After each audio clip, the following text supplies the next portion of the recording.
Welcome to the Global Pulse, a short video series where our experts break down a trending topic in international business and why it matters to you.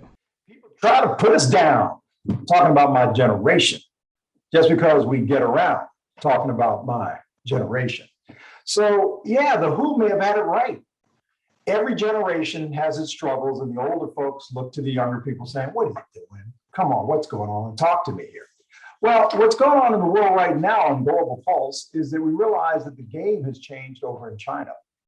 Now, when it comes to something called video games or video gaming itself, it's something we all care about all over the planet.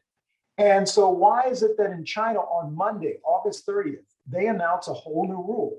And it's for minors. So, if you're under the age of 18, we're going to say, all right, you're the younger generation, Generation Z, we got to look out for you.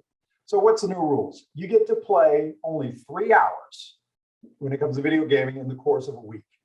And they're very specific on when you can play. So it can't be during school days. No, Monday to Friday, not allowed. But on Friday night, Saturday, and Sunday, for 1 hour between 8 p.m. and 9 p.m., you get to play your games. And that's it. Now, on holidays, you might also get 1 other hour when it falls on. But it's kind of intriguing when we look at this and we say, man, this is a major sort of clampdown. Why is it being done? Well, the Chinese government, being rather paternalistic, are looking to the young people saying, look, you don't understand. This video gaming is out of control. It's the opium of the mind. And we, as your parents, must do right by you. And therefore, we feel that this is necessary. All right. Now, we know that there is this understanding out there that video gaming is about social connection. It's about escapism. And a lot of young people are like, I'm into it. I love it. It's great. And therefore, it must have certain addictive properties. Is it really true? Well, it's kind of hard to say. There's research out there, and in particular, Dr. Rachel Cowart points out that saying, look, the research doesn't necessarily support that. Yes, there is a dopamine release and people have enjoyment, but rise to the level of addiction might be a bit much. All right. So you're looking at this and saying to yourself, well, what are the implications for business? Well, if I am into the gaming space and take Tencent or NetEase, obviously you're going to be worried. You're like, oh my gosh, if minors can't be a part of this, are we going to take a hit economically? And the answer is, yeah, you're going to take a bit of a hit, but not as substantial as you might imagine.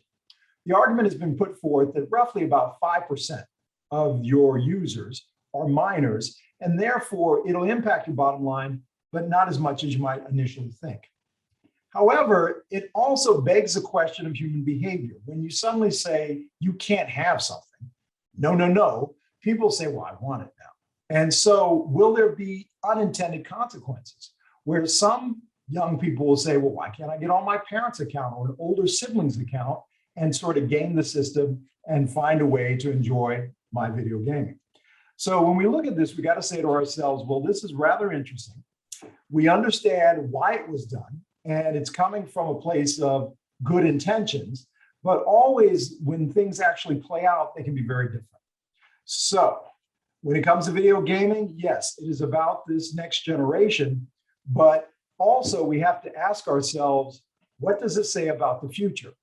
And we do sort of worry in some sense that how a major player in the space like China can suddenly, with its authoritative regime, decide, okay, today, these are the new set of rules. So something to think about. Take care.